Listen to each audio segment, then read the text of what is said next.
Okay. All right, and additional cost recoup. Any other additions to the agenda or change of the agenda at this time? Okay, seeing none, can I get an approval of the agenda with the amendments? I'll approve that. Thank you, Trish. Can I get a seconder? Yeah, I'll approve that, Mike. Thank you, sir. Okay, Mr. Burgess, is Marlene back, or we can skip to item 5 and go over the approval of the minutes if you need some more time. I just let him know. Yeah, Marlene's back. Okay, good deal. All right, welcoming in Jason Burgess and Marlene Miranda to discuss the migrant farm program for 2021 and any updates. The floor is yours. Sure. I'll start, and then and we'll take guidance from the committee on how they want to have the discussion go. But from staff's point of view, I do want to make sure we accomplish a few things from this meeting, so that when I report back up to council subsequent to it, there is some clear direction. So first, I think we need to ensure or confirm AAB's position as to what they want or are seeking with regards to the regulations, because as I filter through these questions, I have a hard time, clearly articulating what the AAB is seeking, and specifically what they're seeking. I understand the concept of what of being equal to the other health units, but that also has some complications, such as if everyone's playing by the 2-meter rule, that might throw out the use of bunk beds. So I just want to be very clear on that, that the AAB comes back with that very well articulated. Second, that recognition that that we are currently allowing bunk beds, but that's tied to the Section 22 order, because we're lowering the background risk going into the growing season. So so that it's understood by the AAB that that's that, but that issue may actually change going forward. Thirdly, we are getting a number of inquiries again with regards to whether we are going to run a hotel program. Based upon the discussion at the last AAB, it was clear to me, but I want it documented by the AAB, that is not something that they are supportive of going forward, and I can take that off the table at council. So I just want to make sure we cover those items off and we get clarity on that. And then, as I said, I'm not sure how you want to proceed, if you want to go through question by question that was submitted by Mr. Dooney, and those records will be put into those 2 emails will be forwarded to council in whole as part of the minutes summary from the meeting. But not sure if you wanted us to respond to those questions going forward, or if you just want it kind of a general overlay of the issues. So we'll take your instructions from that. Hayden? Yeah, so I just want to make sure that we got some clarification here. These questions are not my questions. I was tasked with the responsibility after the last Ag Advisory Board meeting in order to accumulate the questions from the agricultural community. My personal email was sent out, and I've prepared this document. As far as the questions that have gone into it, I may have had input into a couple of them, but these are not my personal questions. These are questions that the broader agricultural community in Haldeman and Norfolk is asking for answers on. With respect to, I'll just finish off here if you don't mind. With respect to the questions and the answers on them, we've vetted some of the questions here to be able to try and put as much emphasis on directly asking the question that was requested by the agricultural community, so that we can provide a response that's that's meaningful for them on their questions. There were some unconstructive questioning that was sent through, and we eliminated those questions because we didn't feel as though they were productive in nature to include in the summary.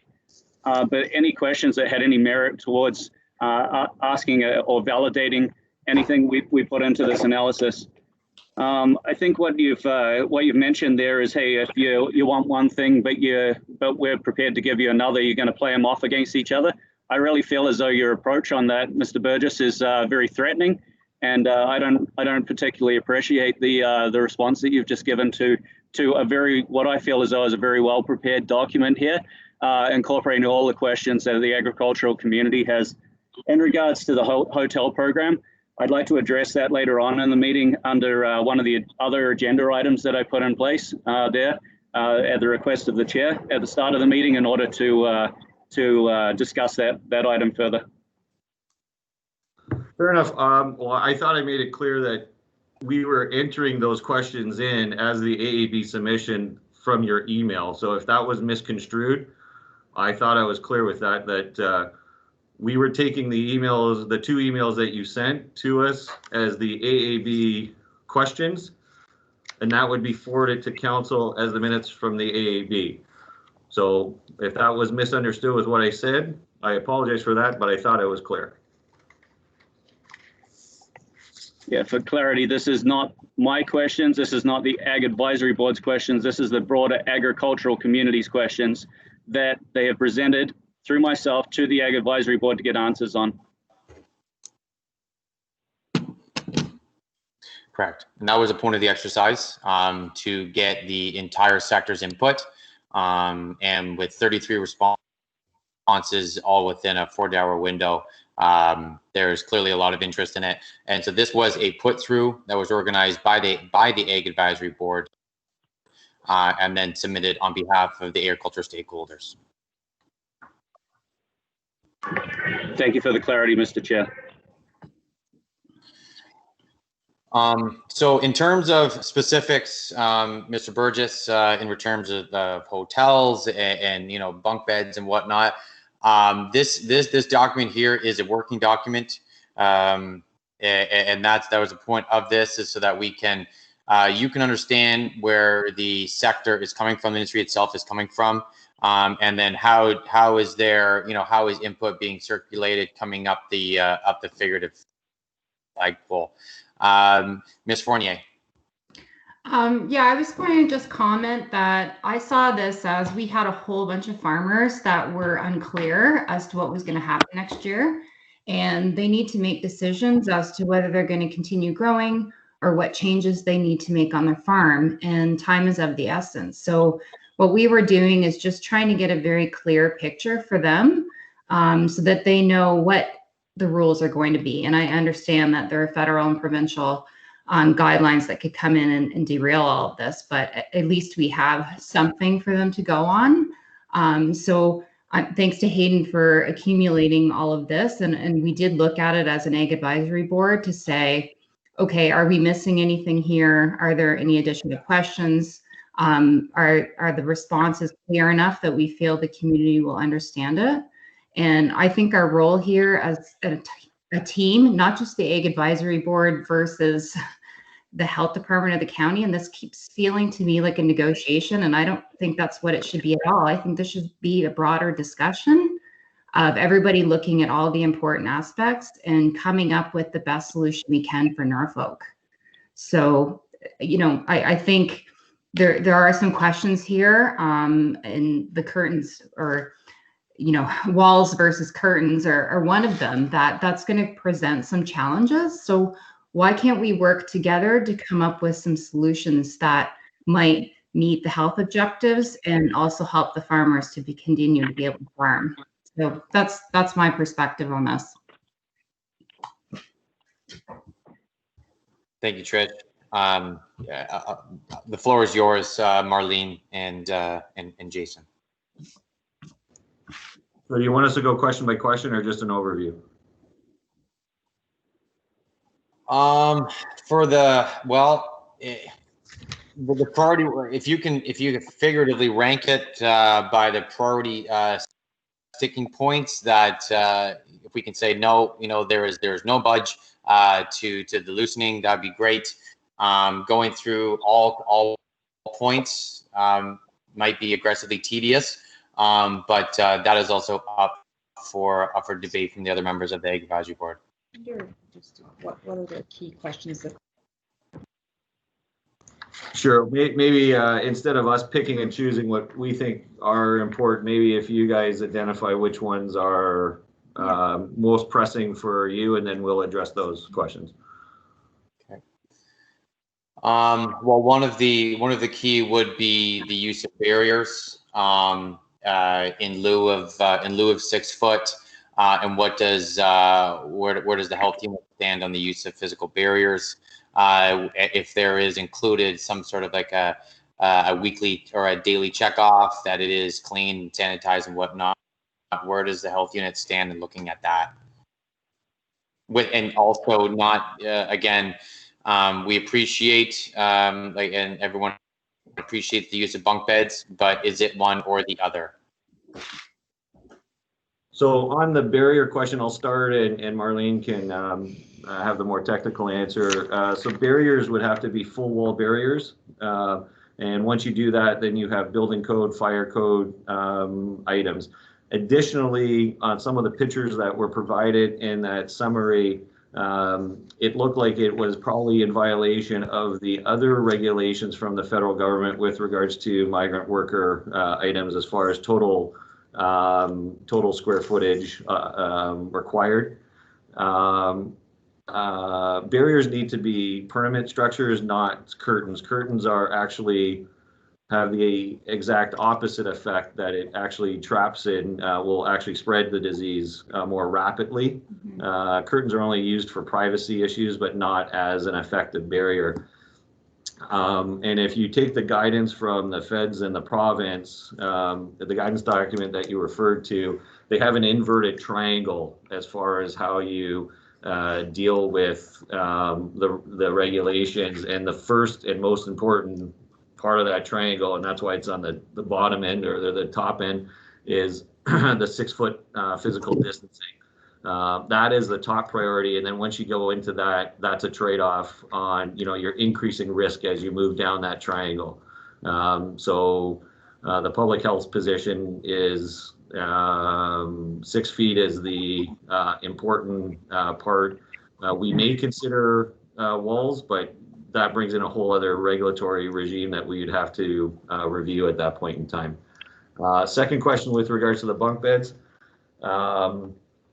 At this point in time, public health is allowing it. They did provide some commentary as far as how the sleeping arrangements had to be head to toe type of arrangement. However, we do want to star that and put and highlight the fact that this may change. But we are trying to do bunk beds because we recognize the housing constraint that is there if you take bunk beds away.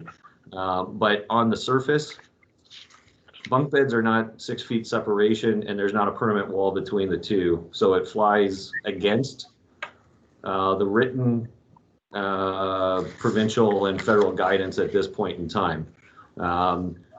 Though this health unit has made the risk calculation with regards to the 3 to the bunkhouse, the initial 2-week isolation period, that lowers the going in risk, and therefore, because we're lowering the going in risk of the workers, that we are at this point in time willing to accept increased risk for the lack of 6 feet separation and the use of bunk beds. So that'd be my 2 comments, and I'll ask Marlene if there's anything else. No, thank you. I think you've captured the main commentary. Okay. Hayden, another item that's top priority, sir. If I could jump on you. So, sorry, there was Stephanie wanted to ensure clarification that we continue to stress the use of 2 meters. I keep on using 6 feet. I think that was an actually specific question that was submitted because there is a slight difference. So for the greatest of clarity, it is 2 meters of separation. So you can show my age that I was brought in when metric was being converted at the time. So I apologize. How much is it off? 3.06. Oh, it's another whole half a foot. Interesting. Okay, cool. That's an interesting point. I'm with you on that one. All right, Mr. Hayden, I see your hand up.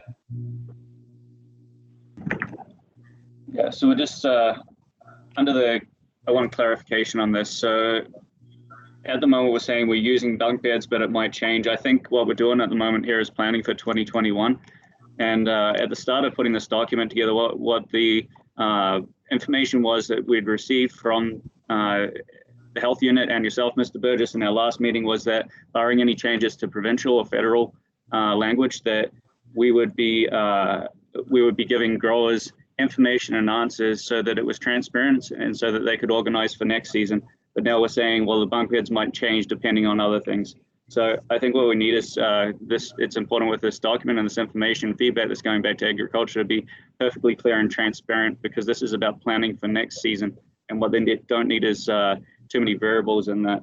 So just looking again at the federal regulations, and this is under congregate living settings, including settings with vulnerable populations, and this is right off the federal website. The section identifies that arranging shared sleeping quarters so the beds are at least 2 meters apart and head to toe where possible. If the beds can't be placed 2 meters apart, use temporary barriers between the beds, such as curtains, to prevent droplet spread while sleeping, and sleep head to toe. So I think we got the sleep head to toe thing covered. I just I'm pushing on this one here because I feel as though I've had a couple of people talk to me about it.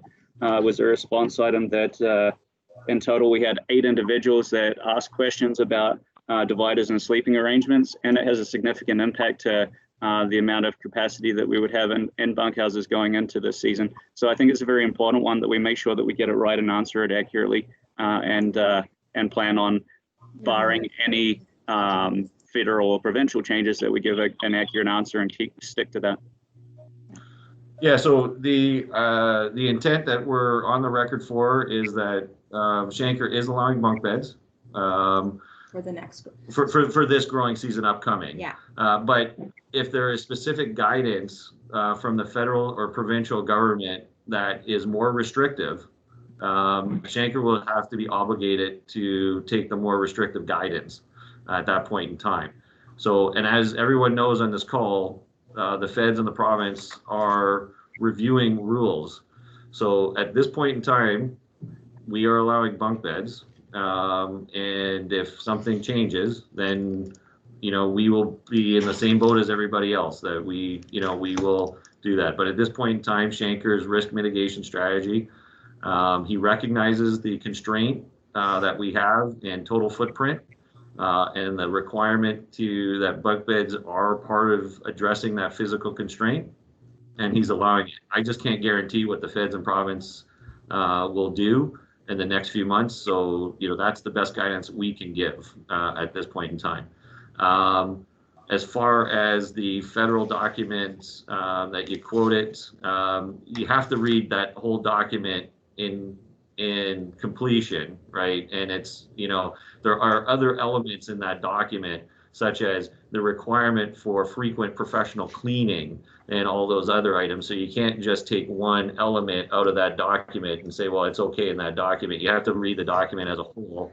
At this point in time, though, we are not accepting sheets as a barrier. And so we can be as clear as possible on that. Yep. So curtains, I think, was the request here, and what's referred to in the document, not sheets. So I think if there's what we're looking at here in this discussion, or what I'm looking at specifically, and other people can jump in if they want to give input, or if I'm going in the wrong direction. But I think if there is a caveat like frequent professional cleaning that has to be adhered to, then I think that should be an option if that helps move the process along.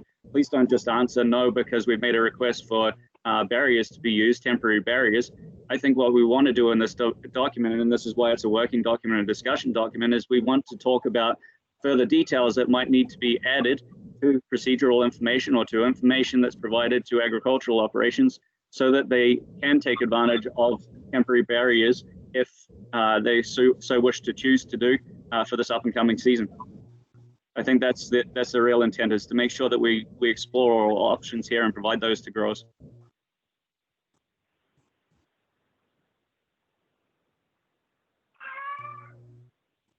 Okay. Another point, while in totality, sort of from 30,000 feet up, is per an email a few weeks ago, Mr. Burgess, you had mentioned the use of almost like an example for what your vision is, it being the dorm style, individual rooms, 2 to a bathroom, 4 to a kitchen, and 6 to a living area. Is this direction that that was in that email something that is a personal reflection, something that is the health unit directive, like direction that they're looking for, or whatnot? That's 1A. And 1B of that question for the health unit in totality is, and also for Norfolk County Board of Health and as also the councilors, is that obviously Norfolk County and other counties that are agriculturally focused, if not being the #1 economic driver, we see unique situations, especially the size of farms, accommodating men and whatnot. And a few years back, there was risk of building individual roomed bunkhouses out of fear of them being used for improper reasons, such as ski lodging and other things. And that's what the Ontario government was worried about.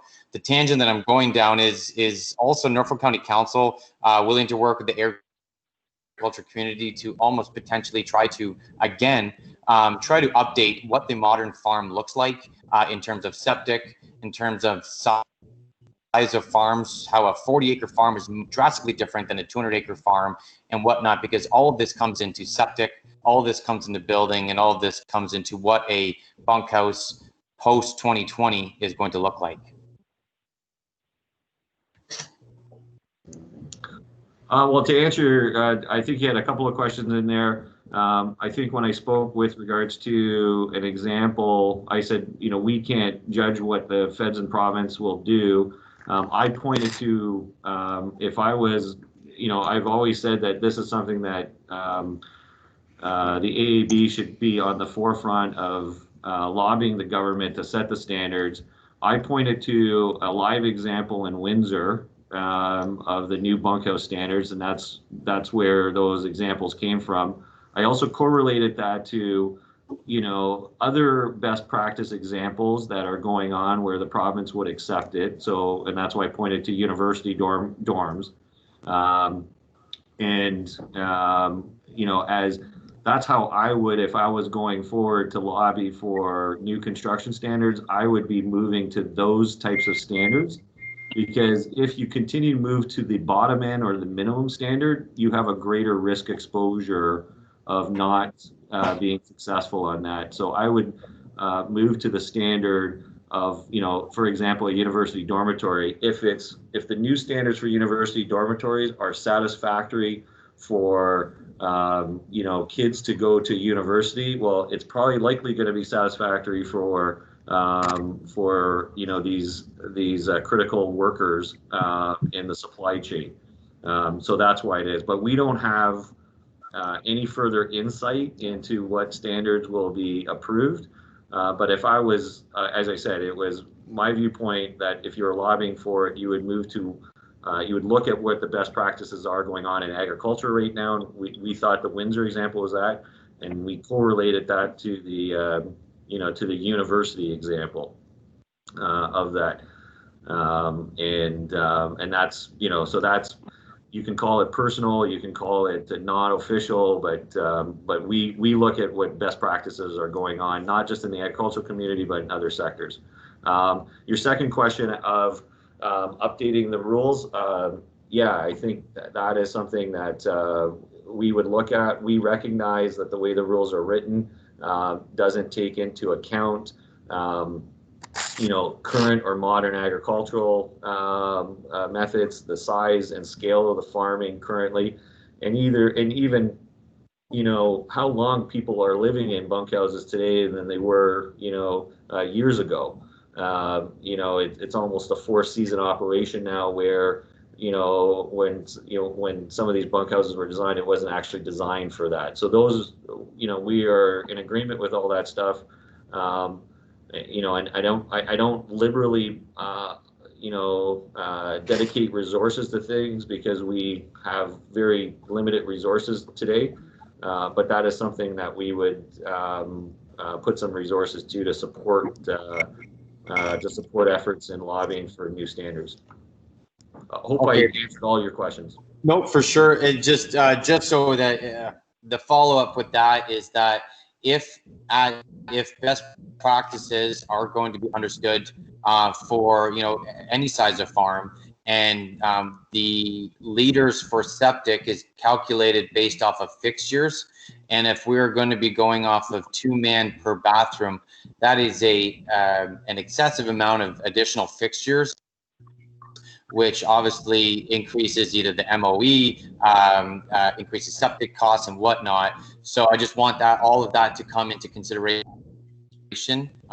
with any sort of ruling that comes on, that would be the Norfolk Pacific or beyond, or any sort of communication that can go up to Dr. Shanker for when on his OMAF run his federal programs, that adding additional fixtures drastically puts a bind from both directions as to the amount of men available, or men and women available to work in a farm.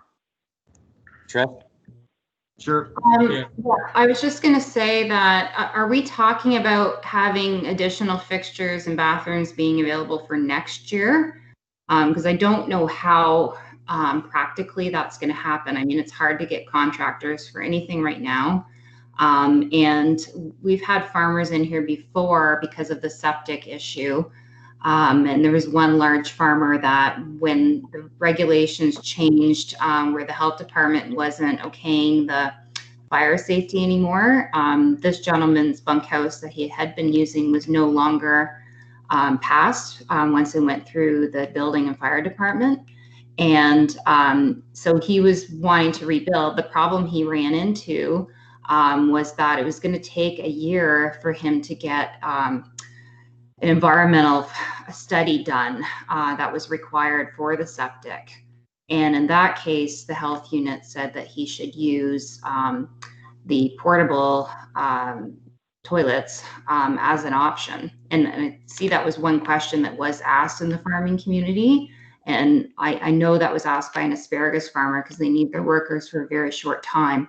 So I think this is some of the area where, I think we're working towards better standards maybe, but we have to be practical on what we can actually do. So what can we do for next year? That's fair. Yeah, so just to be clear, we are not taking a position on new building standards. I have enough problems on my plate and the health unit's busy enough. We're not taking any formal position anywhere on new building standards, just to be clear. My response was to a question in the last meeting, and it was a response to a question at council where I provided them what we viewed as some best practice advice. But we're not advancing any new requirements for building. That's something that's going to come down through it. But if there was a lobbying effort and you wanted us to participate in that, we could put some resources to it. Okay, thank you kindly. Madam Mayor. Thanks, Dusty. I just wanted to echo what Jason's saying. I think that what really the best thing that you guys could do is to form, even a working group, whether it's through your, traditional meetings or not, but lay out, like Jason said, Shanker's not looking for changes to the standards for next year. Again, the caveat is that if the province or the federal government comes down with something that's more restrictive between now and then, we're beholden to the more restrictive standard. However, we have to anticipate that, given they haven't updated, the rules since 2010, we know we're living in a different world, that the world is going to change for bunkhouse standards in the future.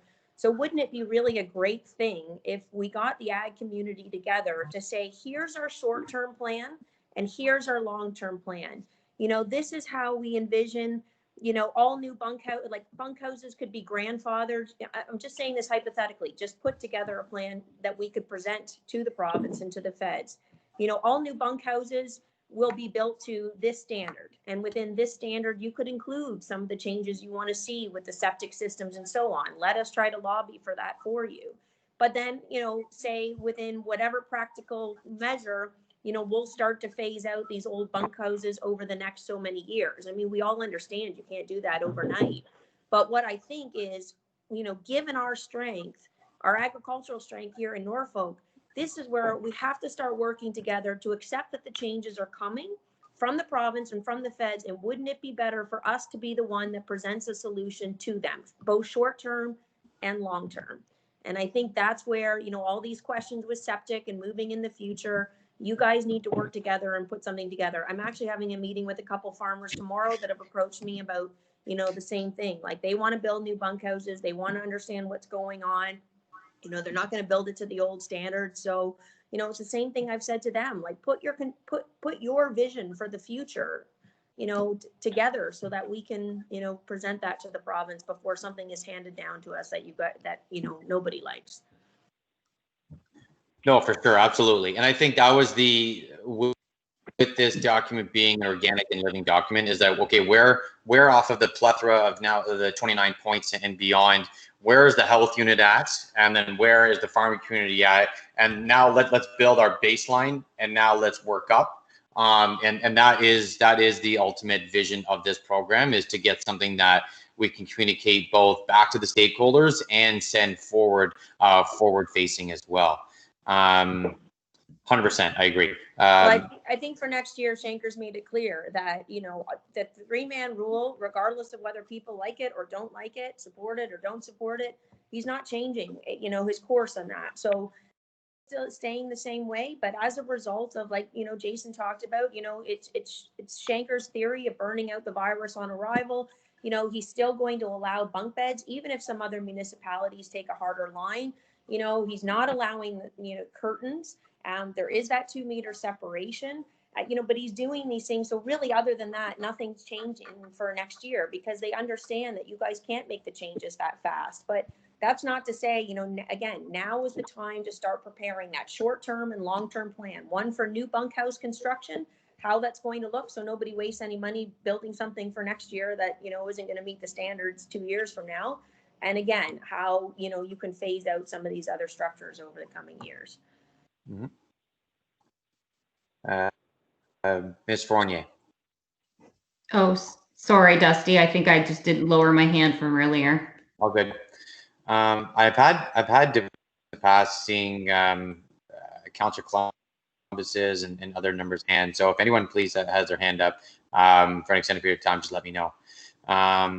All good. Okay, so continuing on. If I could bounce back to you, Hayden, what was another point of just for question that we can off of the unit or off of the document? Yeah, can I expedite going through this document in full and just kind of write off the questions that we've already got answered and go through the ones in detail and do it in order? Just, I think it'll make it a little easier. And then maybe what we could do is just pose for further clarification with Arlene and her team for the questions that we haven't got answered in full. That's all right with you? Mr. Dooney, once I got Mike Bakis has a question. Okay. Hey there. So sorry I couldn't figure out this video conference. Technology failed me today, but at least I could join you guys on a phone call. My specific question is to do with the health unit's response in regards to adding an addition or different facilities that are currently out there.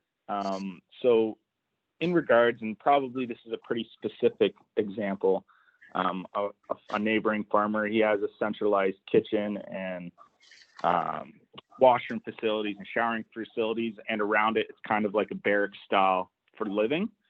And in the health unit's response on some of these kinds of questions, they have said that the sleeping area, the bathroom, and the kitchen facility all need to be within the same building.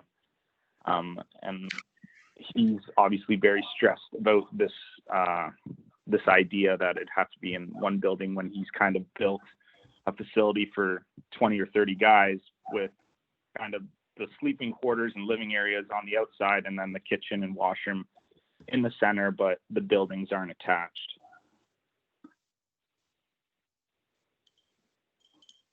I did discuss that because from the question. So we just want to confirm and make sure we're answering the right question. This is situations where you have separated sleeping quarters from washroom and kitchen facilities. So if that's the question that we're answering, Shanker is allowing for this growing season. If they've been grandfathered in. If you've been grandfathered in, to continue on with that, but there needs to be a move away from that. And porta potties are not it's related to permanent facilities, not porta potties.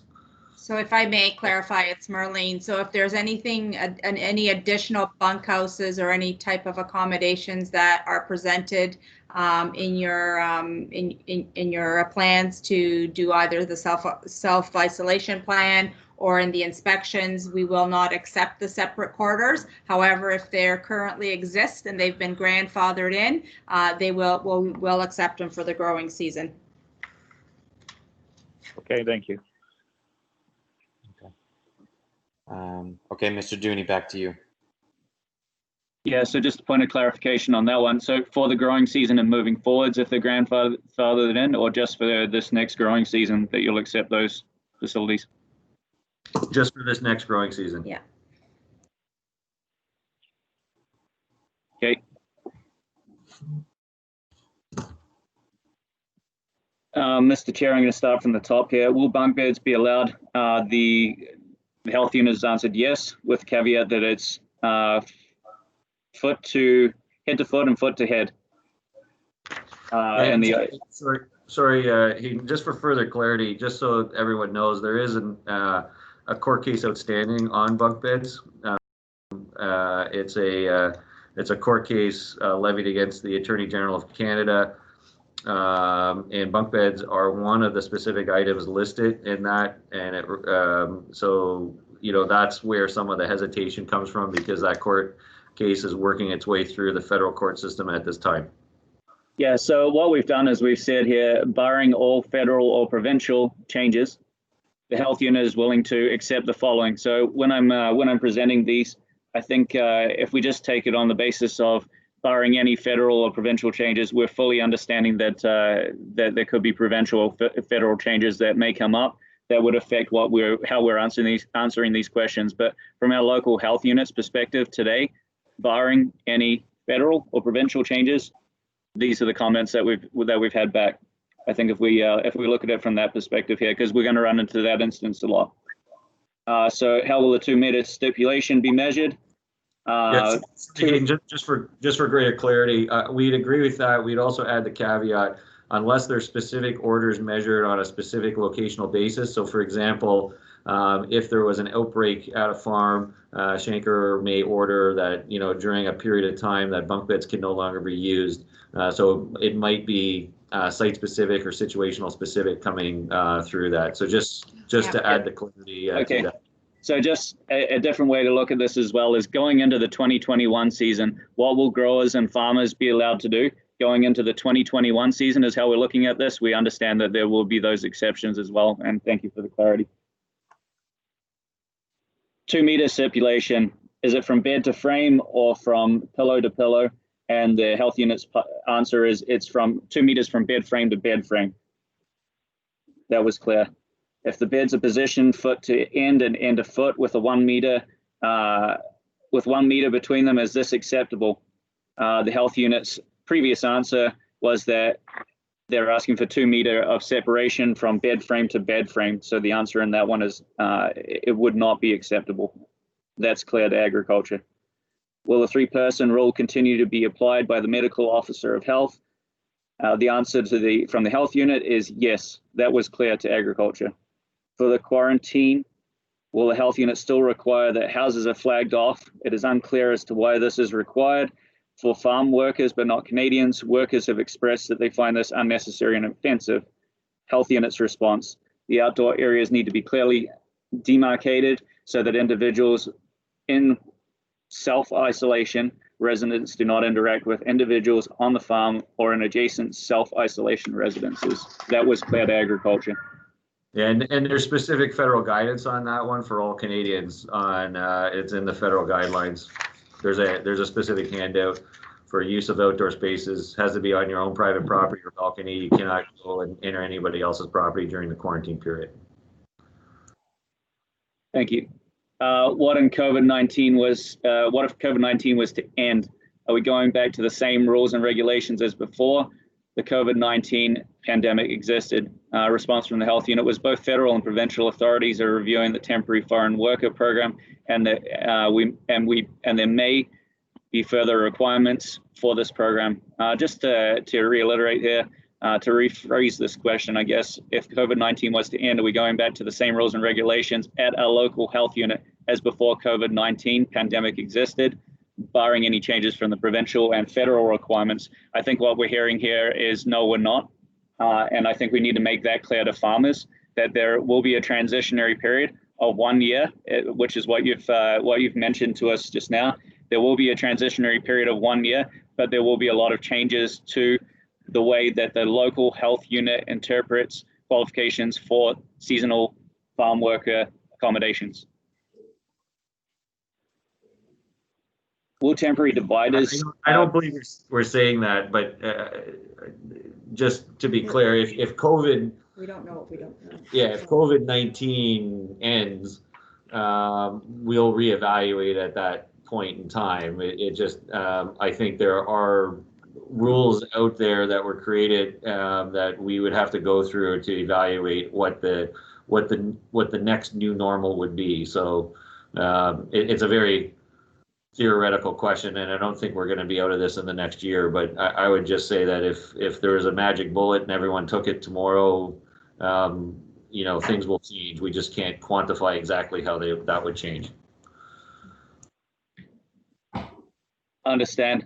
I think the main part with this one is how are we going to look at it? So if COVID-19 wasn't here, are we going back to the same standards as we were adhering to before? And I think what we're saying, so we just used an example of the accommodations where the living arrangements were separate from the kitchen. And what we're saying is we're going to be given a year to get all those things put into one accommodation. That was something that was acceptable before, and it's not going to be acceptable going forwards, even if COVID-19 is eliminated. Are we in agreement on that one? Yeah, we understand that question better now. Yes. And I think we're just going back and answering it, and we may want to use that as an example because I think it's a good one to be transparent in the response so that people understand where we're heading with this and they have the ability to be able to ask further questions. Will temporary dividers be acceptable? We provided a lot of different links that came through and pictures, as you suggested.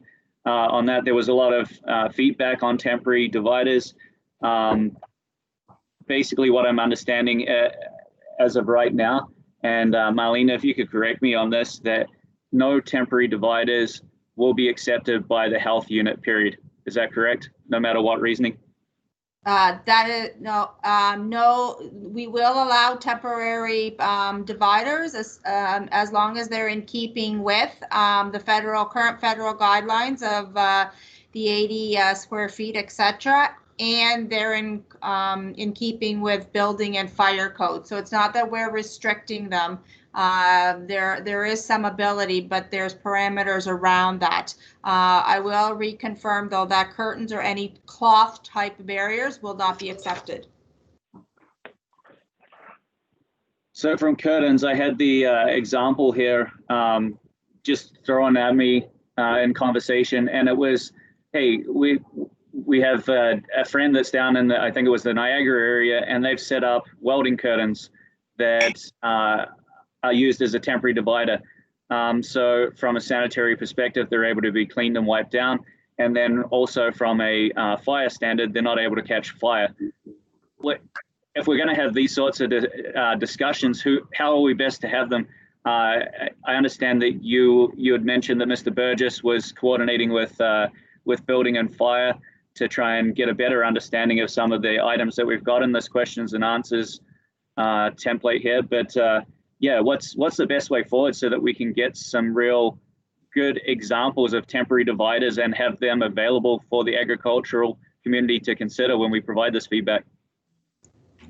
Yeah, if you provided, like, we're just saying no cloth because the examples that were provided were cloth. We also needed floor to ceiling. If there's some unique thing out there that is not a cloth barrier, that is floor to ceiling, this health unit has conducted testing on materials, and we can certainly work with some of that. It may also impact, cleaning regimens and that kind of stuff on when we look at it. But if there's something that's not cloth that would be floor to ceiling, and you have a specific sample of it, you can provide it to us, and we take a look at it. It will also, and just because it passes public health, it still needs to go through building code and fire also, because something that we think is fine from a public health standard might not. And you also have your underlying regulations for the program with regards to total airflow space and square footage. So, like some of the examples that you provided in pictures where the beds were kind of stacked up, if you put floor to ceiling on those, you would be probably offside of the other regulations that that you must adhere to. But we'd look at specific examples. Yeah, and I think you summed it up perfectly there, Mr. Burgess, that the types, and if we can put this specifically in the response to the ag community, is the type of temporary barriers that will be acceptable is floor to ceiling types of barriers that are solid in nature, can easily be cleaned. Is it possible to put some verbiage like that in there, and that those items can be confirmed with the health unit that they're acceptable before implementation? Building and fire. Yeah, it has to be confirmed by health and building and fire. So how could we get building and fire together with the health unit to get some examples of what could and couldn't be used in a seasonal housing accommodation? Yeah, I think I think the building code is pretty specific on materials that can be used, so that would be a starting point. But I would suggest that if you have certain examples, so if you have certain examples that you want to provide us, we can. But otherwise, we would turn to what we know is approved right now, which is the building code, which is what is the easiest way to deal with building inspectors at this point in time. Trish, I see your hand up there.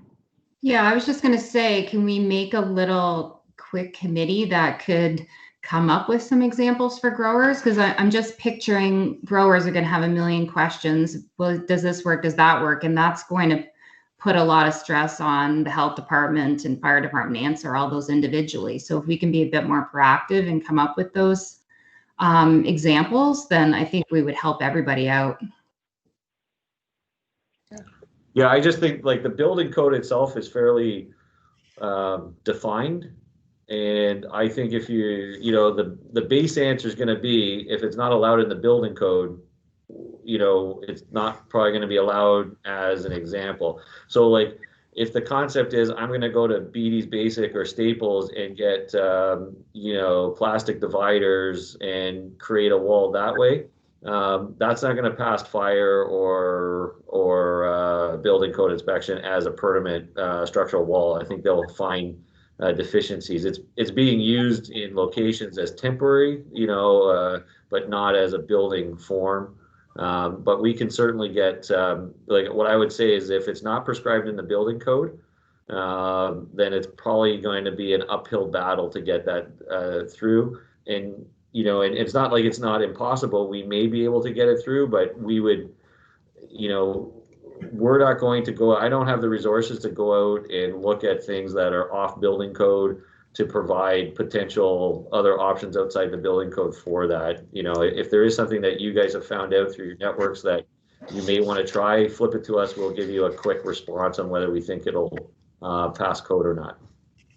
For the Dusty here, for the sake of being ignorant and stupid, in a restaurant, we're seeing clean, wipeable materials hanging from the ceiling, from floor to ceiling, and restaurants can see up to 30 or 40 or I don't know how many patrons a day on that same table, and that is acceptable for their health and whatnot. Is it because it's in a residence it adheres to a completely different different line of ruling. But if it's acceptable for a restaurant that sees multiple guests in the same location, why not in the same facility that the same 6 men live in?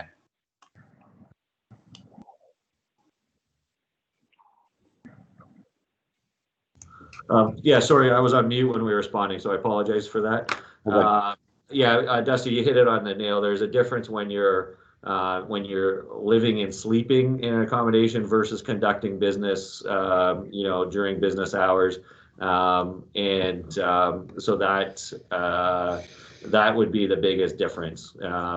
It's if you're making essentially a permanent or semi-permanent addition to the building, it would fall under the building code. The measures that are being put in place in restaurants or businesses, those are falling under employee health and safety standards, and they're not permanent in nature. So that's where the difference would lie. So it's you're sleeping and living in these quarters, so the building code would trump that. Yeah. Can I And add? where Marlene wants to add comments too. Yeah, if I may, in a restaurant setting too, people that are coming in are wearing a mask and sitting down and only interacting with that small group for that period of time. So that's a difference. And additionally, if there was an outbreak or a positive in a restaurant, the impacts would be to a few individuals likely, whereas if we had a positive in a bunkhouse, the impact is likely to the whole cohort that's in that bunkhouse. So you can appreciate that would have impacts on operations if that should happen. Oh, okay, and just for the formality of it, this is listed somewhere officially in a document or building or health or something like this, or is this just there is this interpretation? You mean the building code itself? Yeah, like for the use of temporary walls for this, like is this the differentiation between health restaurants and a bunkhouse? Is this interpretation of a document or is this official? I think it's multiple documents. You're doing workplace safety guidelines and the building code. So that's why it's difficult to, each situation is different, because even, you could get to the situation where I say, oh, this building material is acceptable, but the applied use of it may be unacceptable under the building code. So, I can say, yeah, you can build a wall of this material, but because it's deemed to be or needs to be a fire break wall, well, that actual material doesn't qualify. You need a different type of material because of some other issue, because how you're actually applying it to it. So it's very difficult to throw out a couple of examples, because the building code guys or my building inspectors will chew me out because they will always say that it's not just the material, it's also the built form and the application of the material, which is also part of the code. So, I think what's best is we can provide, some,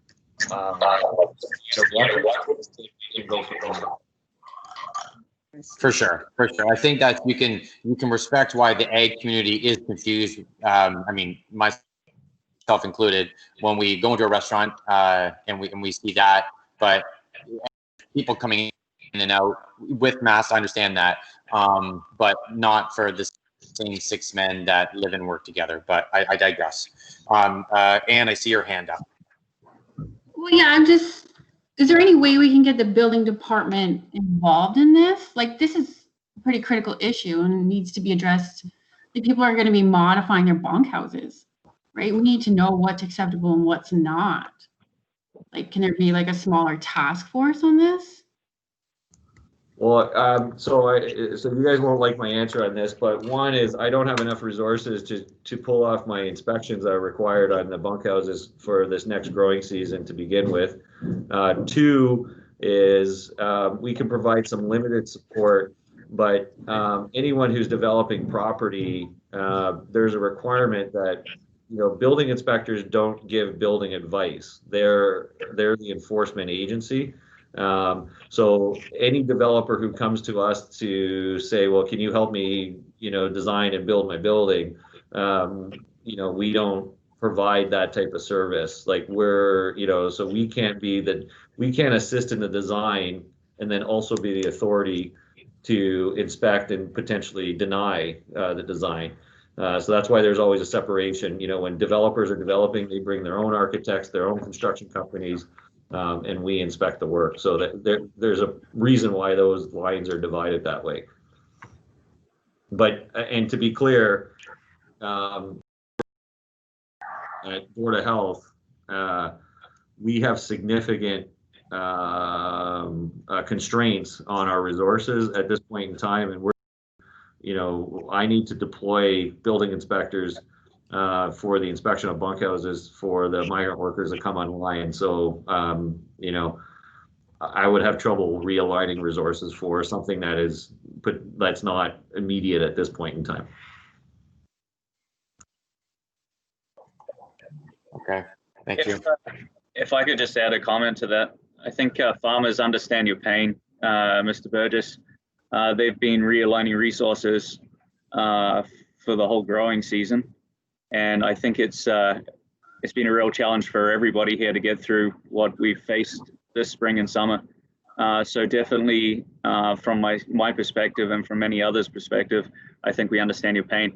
I think the issue that we're getting to here, and it's key to what Anne's just highlighted, is we've been given it could be available, it could be a standard that can be met, but we won't give you any answers to it. And I think what we're looking at here is we're looking for answers, and we're looking to not waste a bunch of resources. We're looking to, on behalf of the agricultural community, provide answers. And I think this is a very good forum to be able to do that.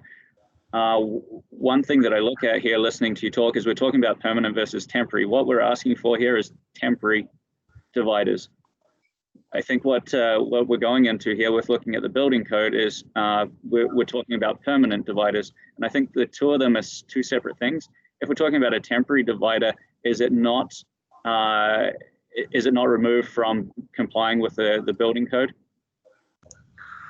No, like temporary, when I use the term temporary, it's when I go and deal with, a cashier or a waitress, it's behind a temporary barrier because my interaction with that barrier and that physical divider is temporary in nature.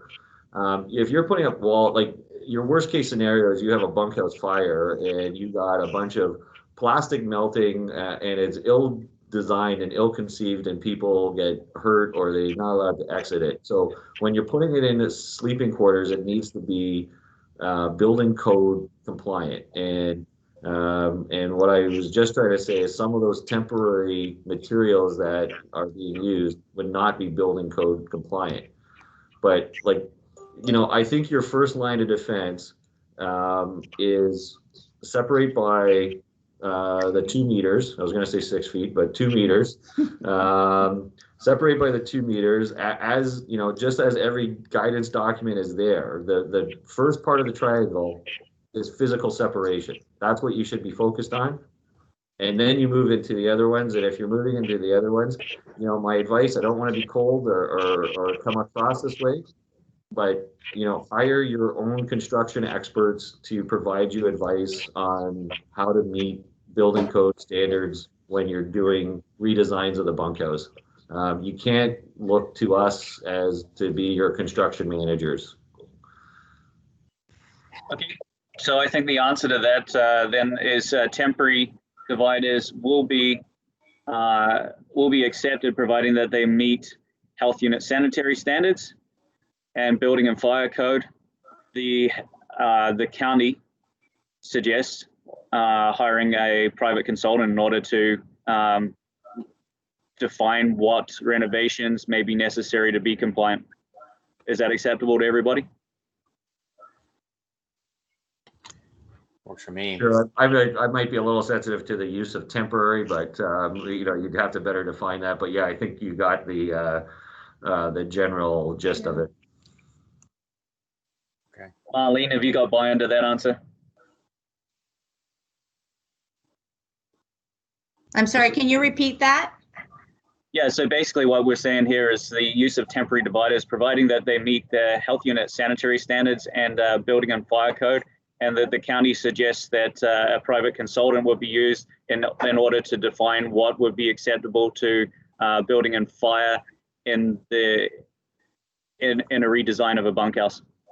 I would concur with the caveat that I've said before that cloth is not going to be required. So sanitary, sanitary measures to that effect will not be accepted by the health unit, just for clarity. Yeah, if you can add that all in and your response somehow, and I can try and write that up, and then I think if we can get that in answer to it, I think it makes it very clear for everybody. Okay, does the required spacing include beds that are divided by fixed walls? If they're a fixed wall and they're and it meets the, let's put the building standard aside. If it's a fixed wall and there's one bed on one side and another bed on the other side of the wall, you're not requiring a 2 meter spacing between those beds, correct? Yeah. Yeah. Meeting the standard of a fixed wall, floor to ceiling, and all that stuff. Yep. Yeah. Okay.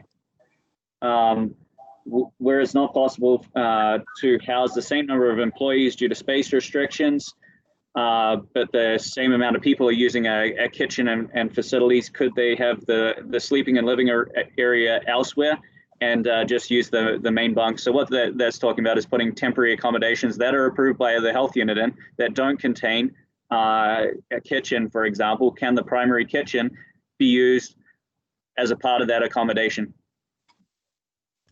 As we answered before, only grandfathered ones, so no new ones will be approved under that basis. On that grandfathering term, is there a document or who is responsible for making sure that, yep, I have this piece of paper or whatnot that the health unit has approved that I'm grandfathered? Where does that lie to give the farmers the faith that they are in fact having grandfathering? Yeah, so the building would have had to have been previously inspected by us. So that's how we would determine it. And the system that the public health uses here tracks, previous inspections. So, okay, so there's no form that now will follow this building that was built today. It's just understood that if it ever goes to a tribunal or something like that, no, it was previously inspected and passed, I am officially grandfathered. That's what we're going by? Yeah, for this 1 year though, right? So we're grandfathering these buildings only for this growing season, just to be correct, just to be clear, right? So. Okay, so someone who has a farm that has been set up for 20 years this way has 1 year more, the 2021 growing season? Yeah, then we're going to reevaluate. Yeah, but yeah, so the intent is not to have, not to be relying on, centrally located facilities that multiple bunkhouses feed into, after the 2021 calendar year.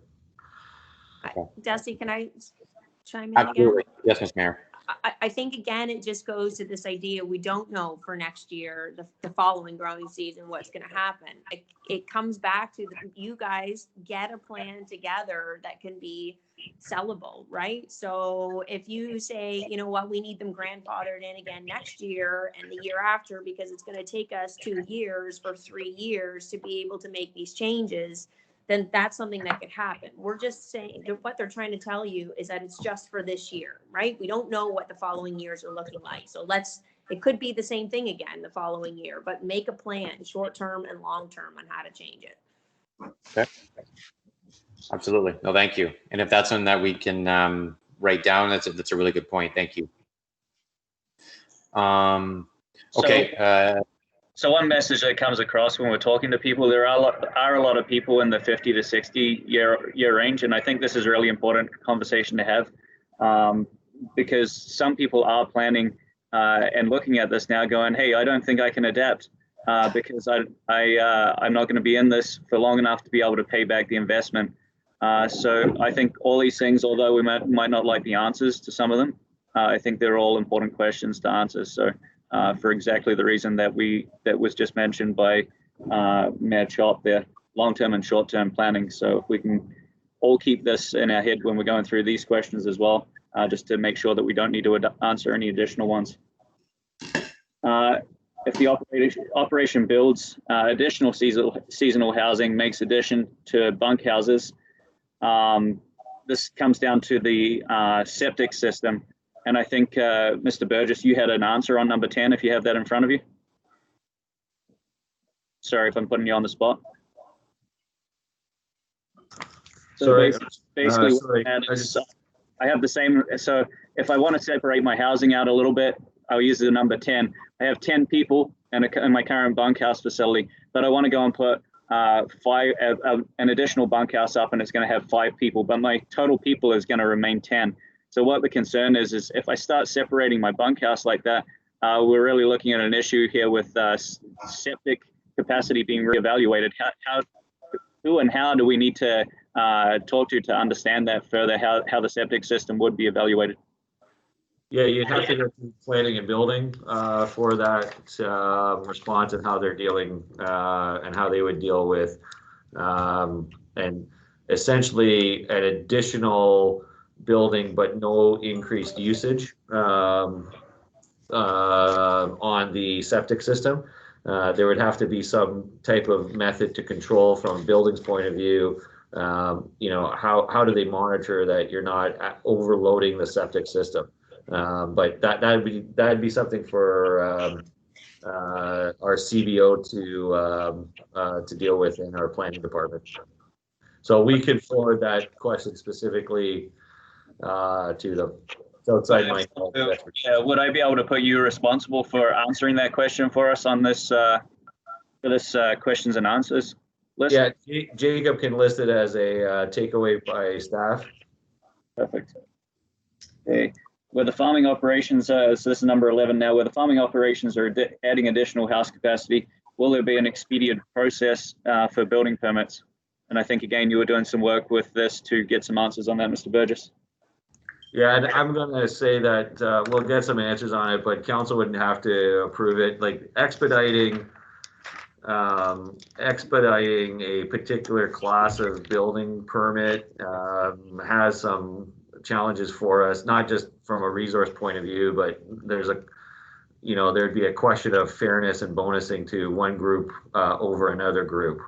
So we're putting, that through, so that we would also require direction from council on that, because whenever we expedite without additional resources, that means some other group is losing out and having their building permits and their economic activities delayed. So we would need, that would be something that council would have to give direction on to staff on also. Okay, through you, Mr. Chair, to Councillor Columbus. Councillor Columbus, would that be something that you could look after running by the councillors for us? Yes, I did raise this at the last meeting, Health and Social Services meeting, because I had a grower approach me with this very issue. He had to get a minor readjustment to his plumbing plan or something, and it would take 2 weeks, he was told. So, and I realized that there's other growers having this issue too. So hopefully, as Mr. Burgess says, we probably need more HR, more people working in that department. And I would support bringing this forward to council again, or to the health board again for consideration. I believe what you had is it was called the Green Light Team, and that was for new first-time businesses wanting to build or construct in Norfolk County to help them with the. I mean, I look at that and say, hey, would that be an opportunity where you're going to the same person all the time? It's all agricultural relationships.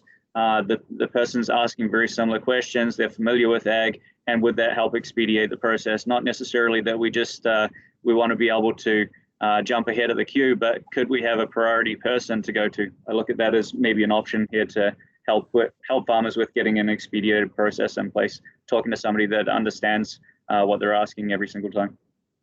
Just a comment, the Green Light Team was more meant for development applications versus something of this nature. But same thought though. Yep.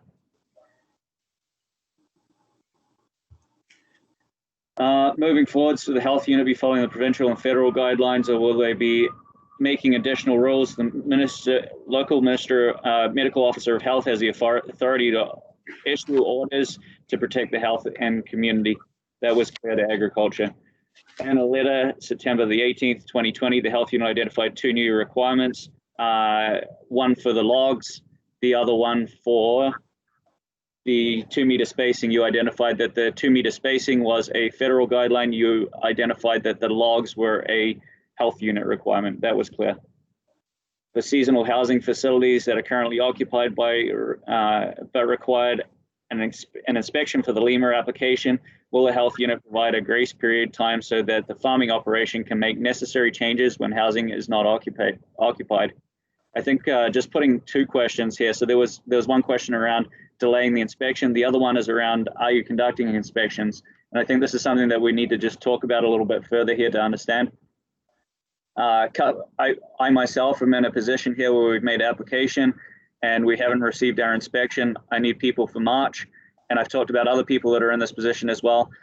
Some of the feedback that Marlene provided is you're taking your cues from farms in order to decide how to prioritize bunkhouse inspections. I've talked to several farmers, and the process for us putting in an application into farms is we apply to the local health unit. We receive our housing inspection. Once we have it in our hand, then we provide that with our request, LEMA request, to farms so that they can initiate the process with Service Canada. Right now we're sitting here and we're the middle of October, and we need before the end of October a housing inspection and an application to be reviewed before submitting to Service Canada, and we haven't received the housing inspections yet.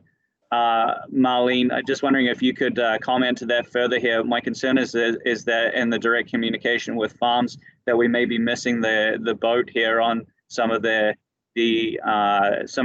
timeliness need for housing inspections with some farming operations. So, so just to clarify, when we're speaking to farms and taking our cue, we have the manifest of the arrival dates. So we have a pretty good picture of who and what farmers are asking for workers January, February, and March, and we're focusing on the January. Additionally, when the applications are submitted, there's an arrival date that's on that application. So we're looking at that. You can appreciate, like we all can, that resources are limited. So we're working through the January applications first and then going into February. So yes, if you're expecting your workers in March, we are aware that inspections should be completed by October, and we're doing everything we can to get those completed. But we are starting with January applications first based on those two priority considerations. I'm going to use an example here in the previous season. So I've only been farming here for 2 years, Marlene. So the year before last, for my requirements for my orchard, I did a lot of work off season myself with my wife. And then this season here, we needed to have workers up earlier. So in the previous season, I had employed people from May onwards. And this last season just gone, I needed them up here in March and obtain them in March. So if there's agricultural operations that are developing their businesses or adding in different commodities that they wouldn't normally deal with, they may not necessarily, like the dates may not necessarily jive with last year's manifest. How are you making those considerations? Because I think this is a really important one. I've had it come up a couple of times. So thank you. So as I said, although we're looking at the farms ones, because we wanted to see kind of what the scope of the magnitude was, because we have limited PHIs, and the farming program is one of many, as you can appreciate. So yes, we recognize that businesses and operations changes. So we are looking also at, as the LEMA applications are coming in, or the request for inspections, if I may, we're looking at the requested date of arrivals by the farmer, and we're taking that into consideration. We are not solely focusing on the farms because we recognize that that's partial information and it's likely change from season over season.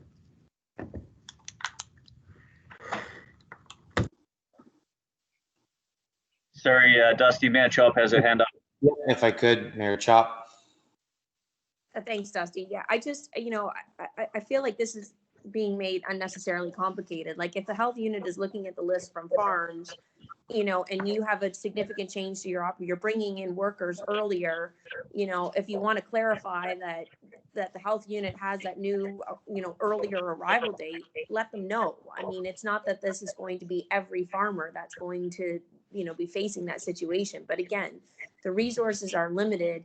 This is where I think you guys, you know, I struggle here a little bit where I see this opposition. I mean, they're doing the best they can. They're processing them based on their arrival dates. If there's a couple farmers like yourself that's bringing in workers earlier, you know, send them an email and let them know, hey, last year I brought them in May. This year I'm bringing them in March.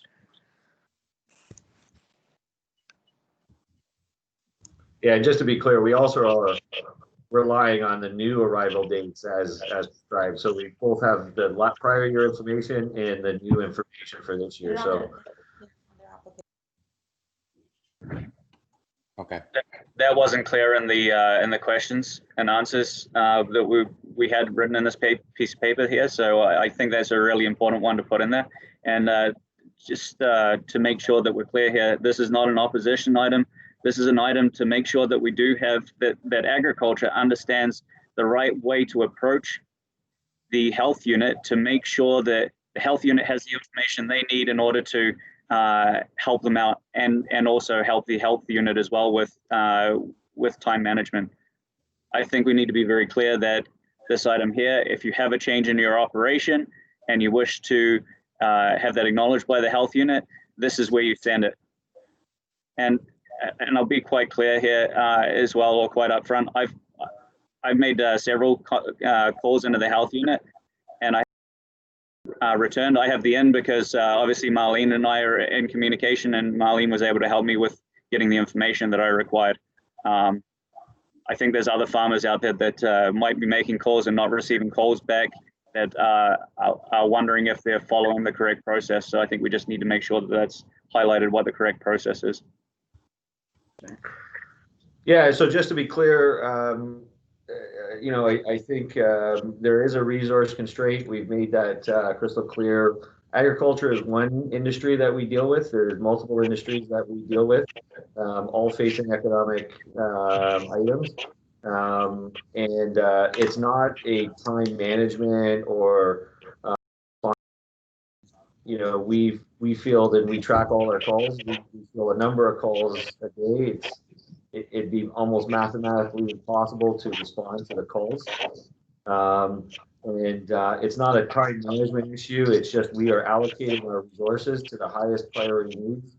And that's, you know, that's frankly why both Haldimand County and Norfolk County had a presentation to them. The COVID response takes almost half of our resources up, just dealing with it.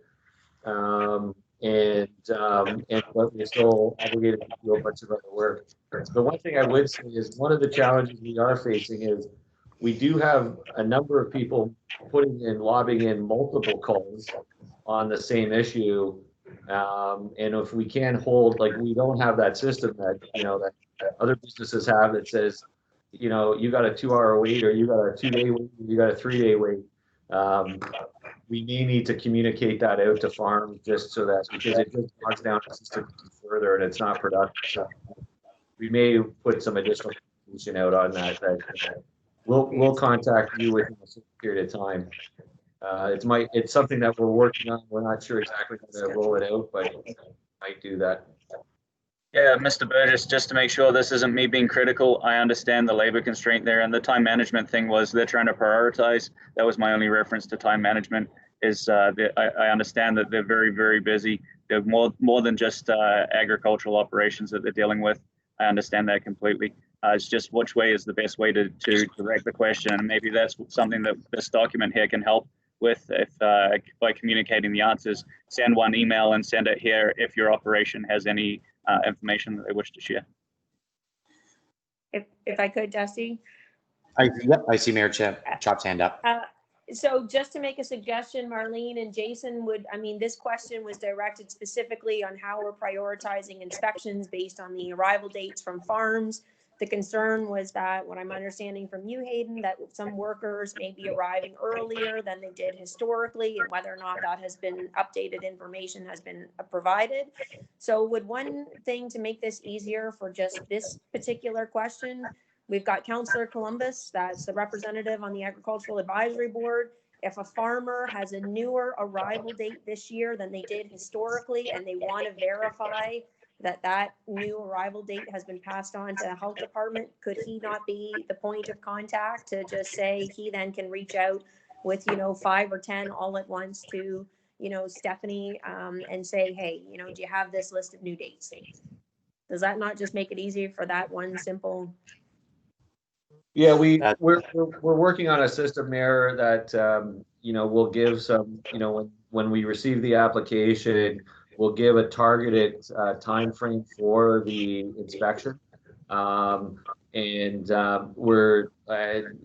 just developing that system now so that when we receive the application and the application says, arrival date is, March 22nd, we've received it on October 10th, we'll say, well, currently we're booking your inspection in on the week of November 22nd.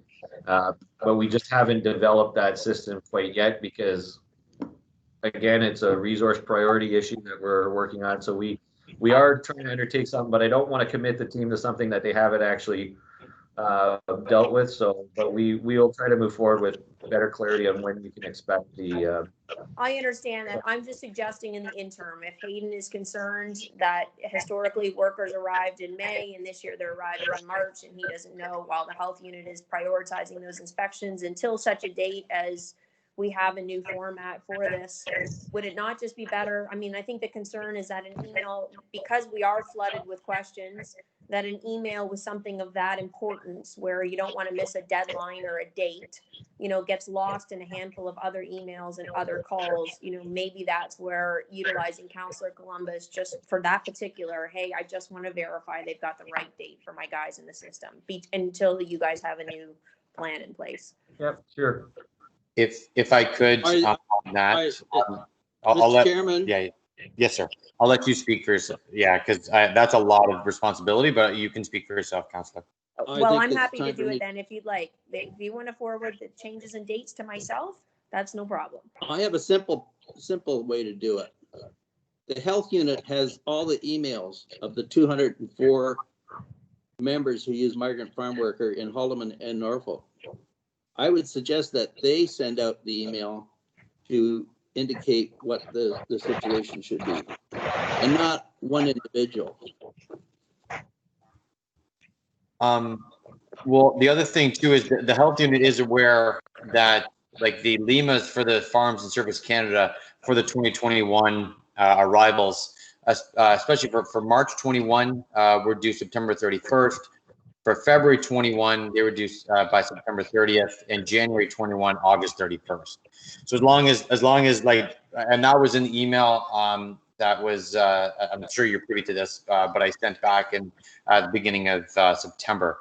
But yeah, so like there is that also timeline also exists as well. Mayor Chop.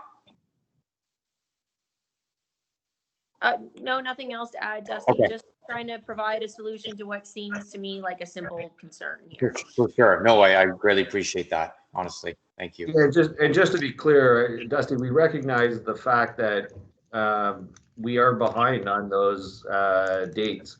The issue has been the province opened up schools and childcare and all those other items, and resources had to be dedicated to those other items.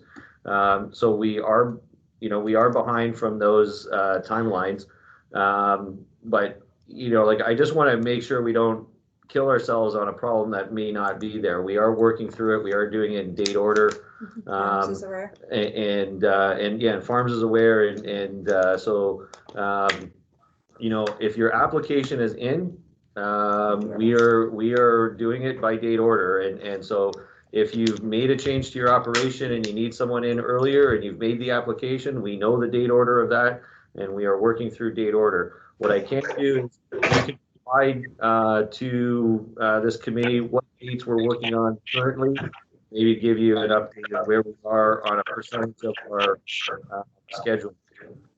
I'm going to be having meetings next week, frankly, on seeing how we can free up more resources for inspections to this problem. But it's there's a issue that we're going to deal with.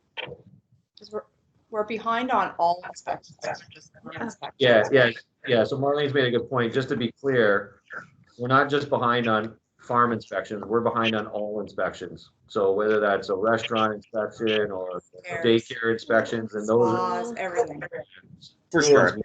All those inspections we're behind on. So just to be clear, so we have these same issues being presented by other businesses in the county.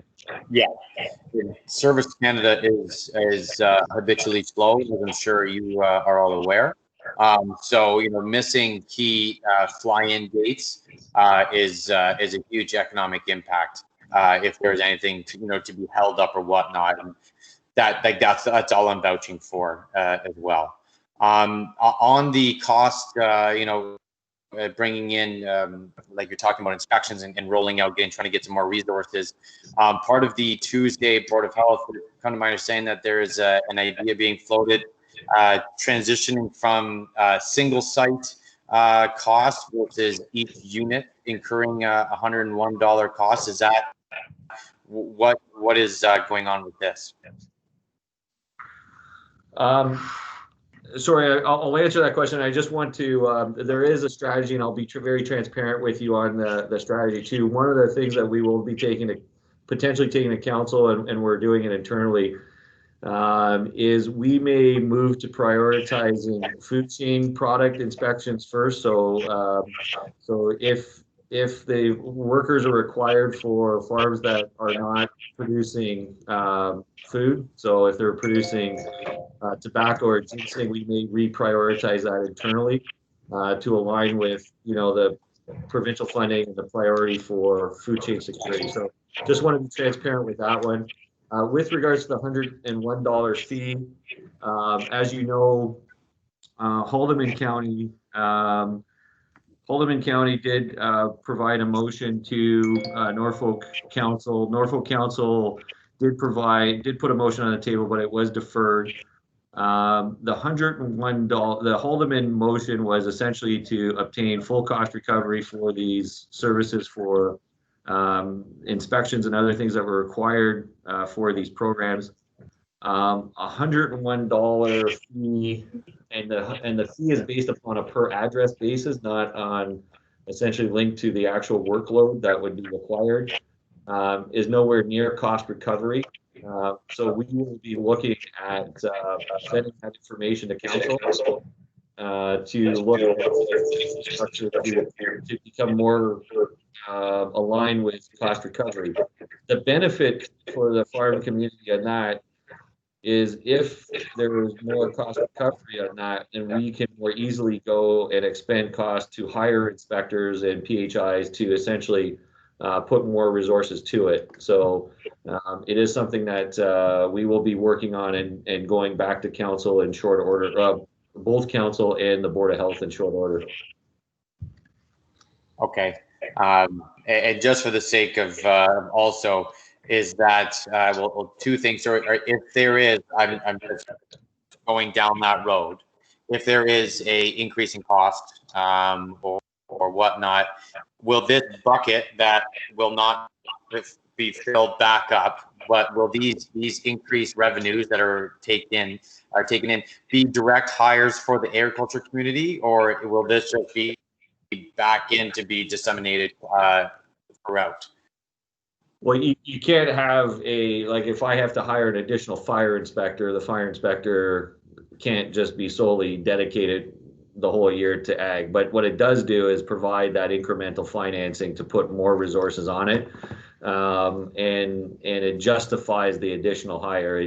I can't have staff like a fire inspector or a building inspector solely dedicated to one group, especially when there's times of the year there is no demand for that service. And I can't go hire a fire prevention officer for 2 months or 3 months, and I can't hire a building inspector for 2 or 3 months. But it will provide those resources to council to justify the additional hiring. For those who didn't pay attention to the Haldimand Council meeting or to the Norfolk or sort of to the Board of Health meeting, the ask for the next 2 growing seasons was essentially more than $5 million. So even if I jacked up user fees like 100 times, it's not going to actually cover those types of costs, but it will provide some offset relief to council where council may feel more comfortable with hiring those additional resources. And, you know, the resources will be deployed and there will be benefit to the agricultural community. Okay. So then on that note, then are we seeing, instead of just agriculture specific, is the motion that is deferred open for tabling that all inspections across all industries, like you said, daycares and restaurants and whatnot, also need time as well? Is this an ag focus that will be grunting the load, or is this across all sectors? If I could jump in. Absolutely. Just speaking with Mayor Hewitt and their perspective on Haldeman, I actually was at a Long Point Conservation meeting with him last night, and you know, he had just looked into, he's going into his third term as mayor, didn't realize that even the restaurants weren't being charged for inspections. So I think that from what I'm hearing on Haldeman's side, that's something that we need to look at, yes, across all sectors. Okay.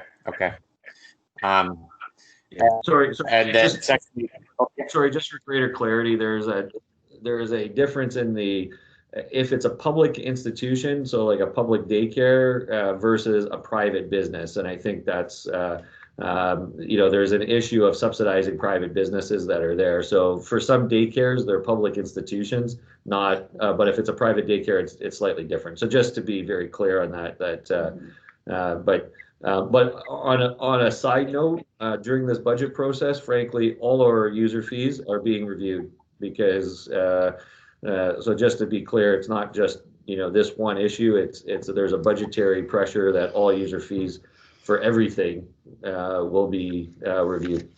Okay.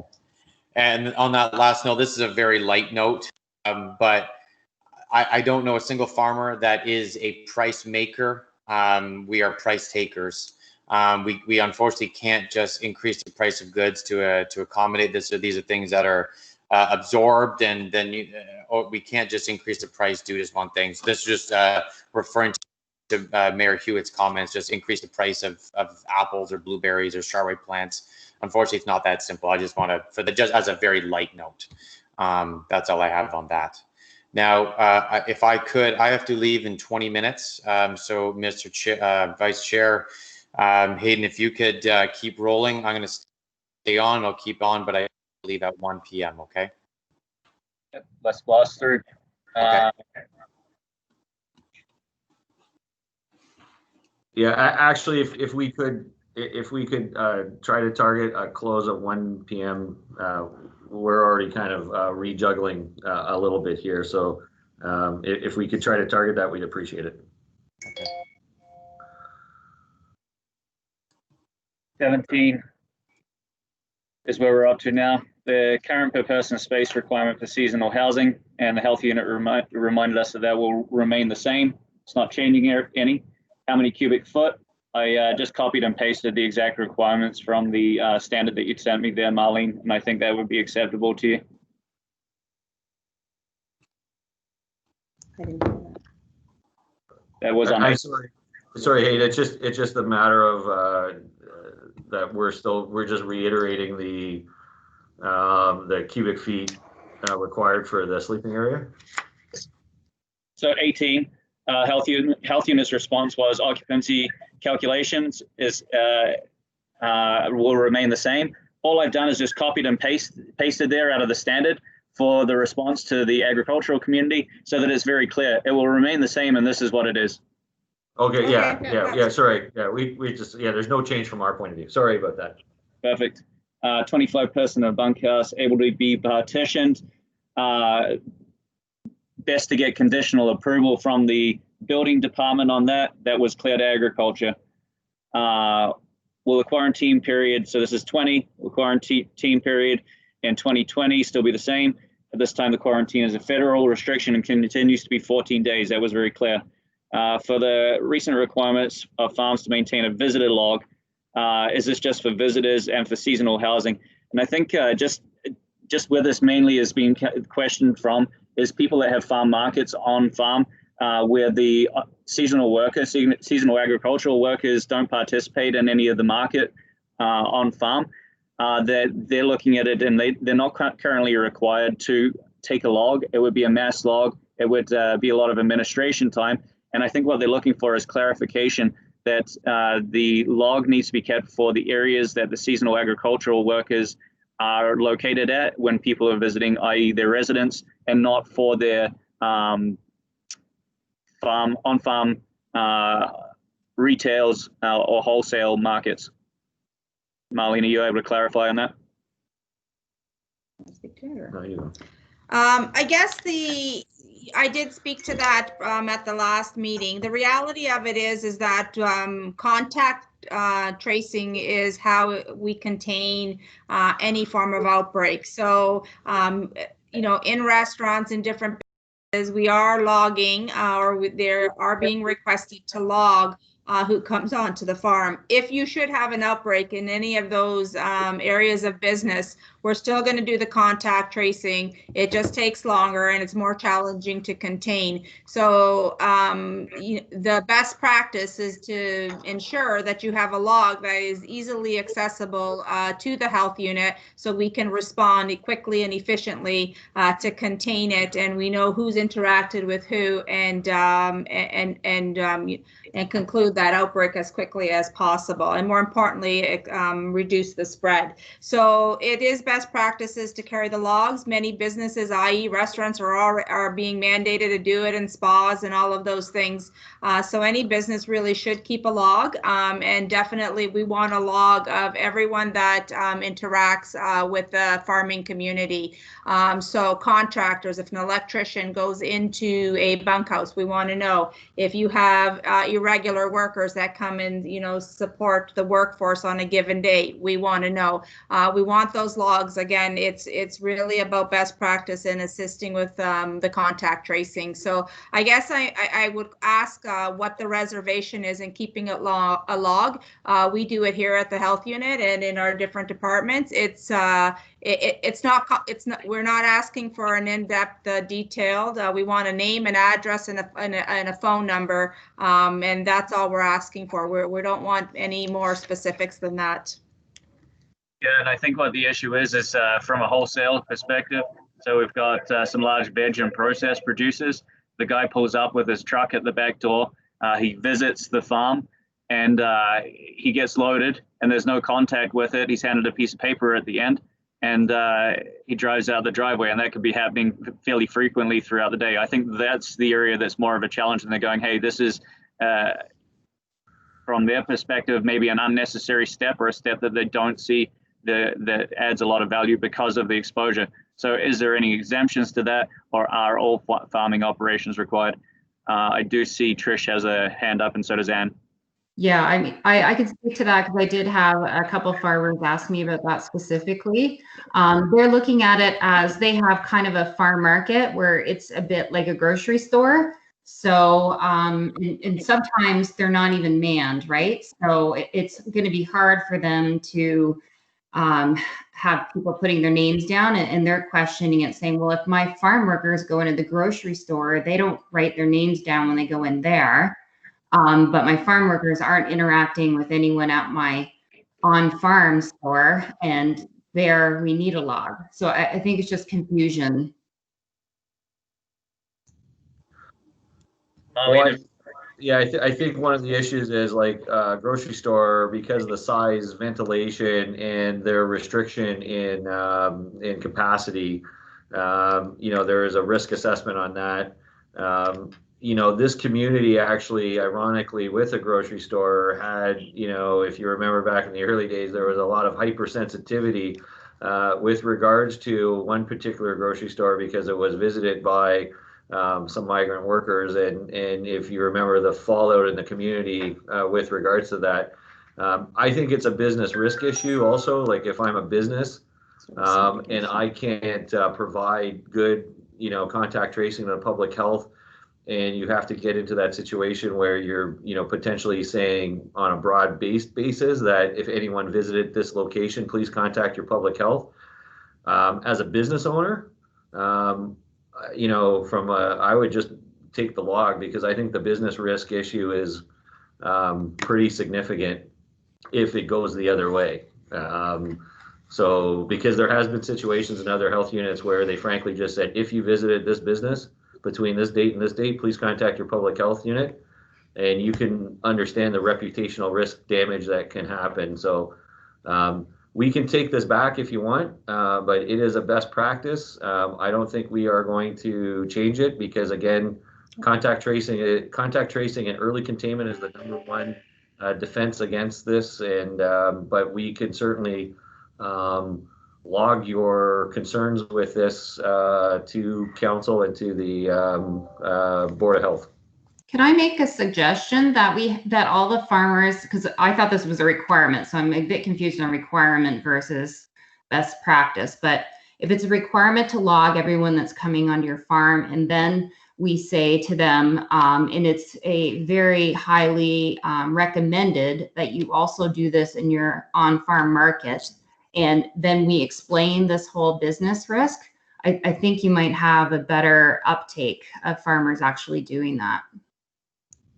Yeah, but it is a requirement that got put out into the earlier communication to the agricultural community. So it, and I think the document said it was this was a requirement of the local public health unit. So the local public health unit is doing it. It's a requirement in a number of other businesses by the province. And in other areas, it is considered a best practice. But for this health unit, the previous correspondence that went out made it a requirement. So just to be clear on that. So, but like I said, we can, this information will go up to the board, to council, and also forward it to the Board of Health, which are the same people, but we'll do it formally that way. Where your concern on that requirement is noted, and we can put some additional commentary around it. Thank you.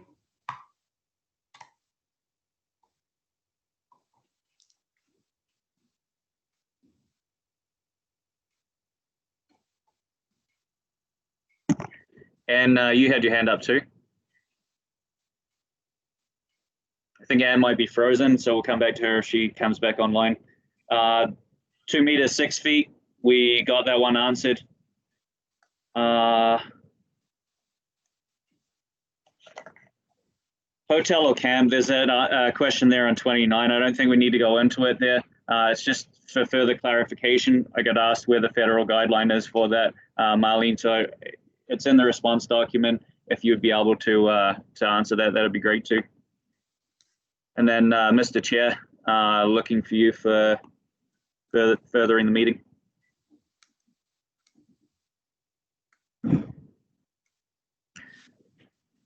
Dusty has left us too. Sorry, Hayden, can you just reconfirm? We just want to make sure we take our notes. The one that you want Marlene to number 28, and it's yeah, the 28, and the questions are all in the question and answer document, so she hasn't. Sorry, cutting out.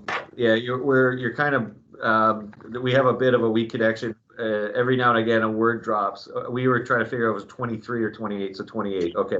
Yep.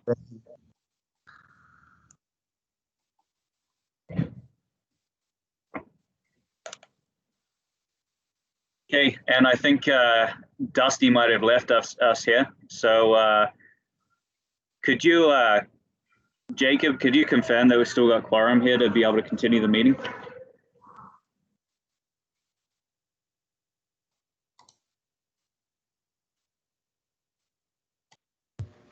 Hi, Hayden. At this point, I have Mike, Trish, Michael Columbus, Crystal, as we said, could possibly factor into that, Hayden, and I think that's all for actual group members. Okay, so could you let me know if that makes quorum or if we need to finish up here?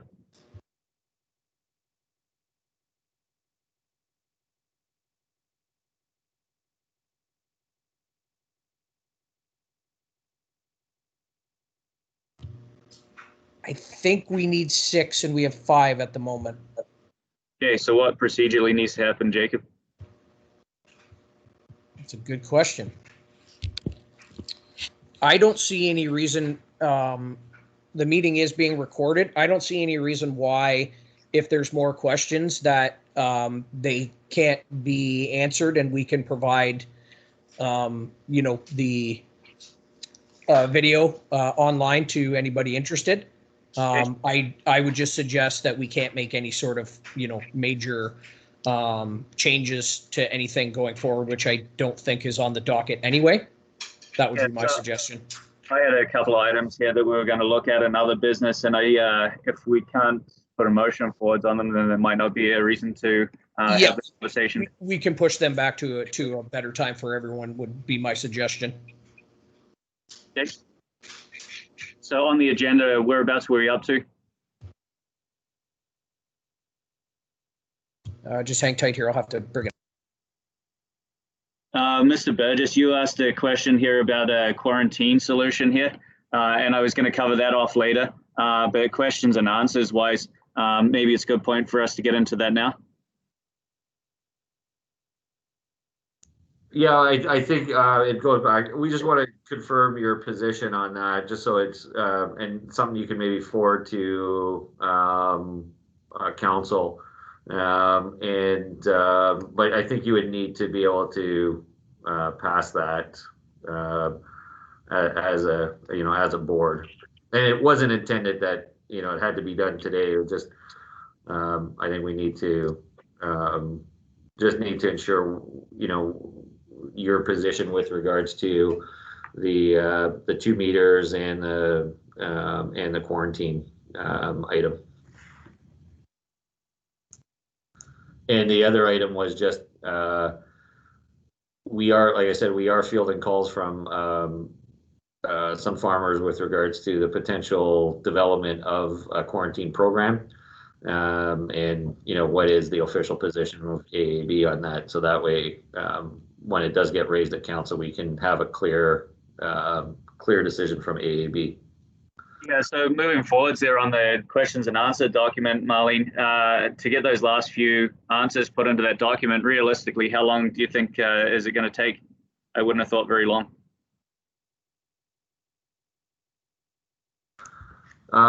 Yeah, for some of the responses that we need, yeah, we'll fall them back maybe next week. We'll work on next week. Yeah. Next week, given it is even though in theory it's a long weekend, but most people are working on Monday. We will get that if we have anything occur outbreak wise that may be delayed to may be delayed. I have some of the answers to them, so if you're okay with me adjusting that document and sending it over to you, I'll do as I've done in the past there, and maybe just use that live document and forward it back to you with some of the answers that I think we clarified today. Yep, that's fine. That's fine. Good. Other business, I think we're going to delay those items there.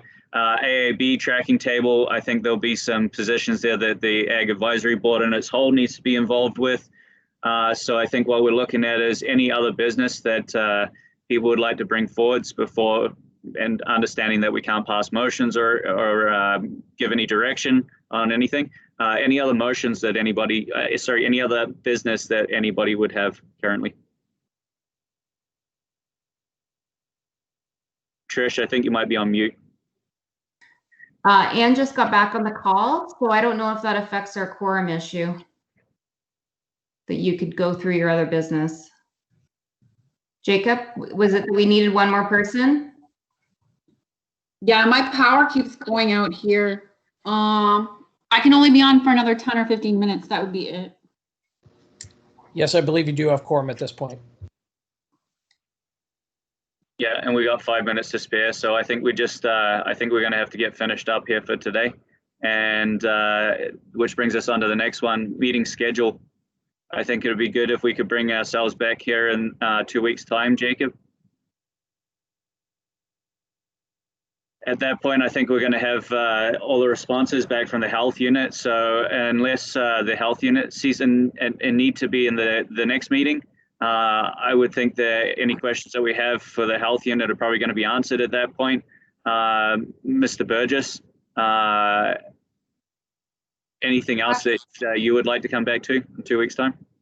No, we'll try to circulate a document, and we'll go from there. And we'll just re-ask for the position on a couple of items.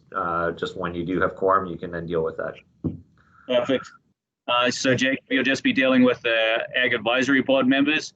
If you could give a possible selection of dates in 2 weeks' time from now, to be able to go out and get the best time during business hours for us to have another Ag Advisory Board meeting. No problem. So you, like you said, you do want during business hours. I just wanted to make sure that's correct. Yes, please. Okay. Good. So that'll be the week of the 26th through the 30th, last week in October. And then we can cover off those items at that point too, that were in the other business.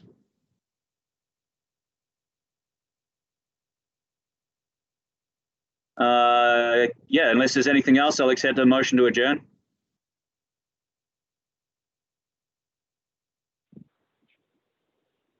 So moved, Hayden.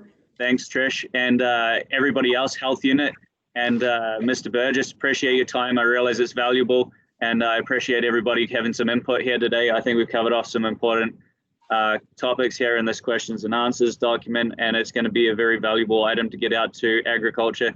I did have some feedback from the Ag Advisory Board that said this answers a lot of my questions here once we started putting it together. So I think once it gets into the hands of agricultural community, it's definitely going to settle their mind on some of the things that they're questioning at the moment. Good. Thank you very much, everybody. And we'll see you in a couple of weeks' time. Thank you, Hayden.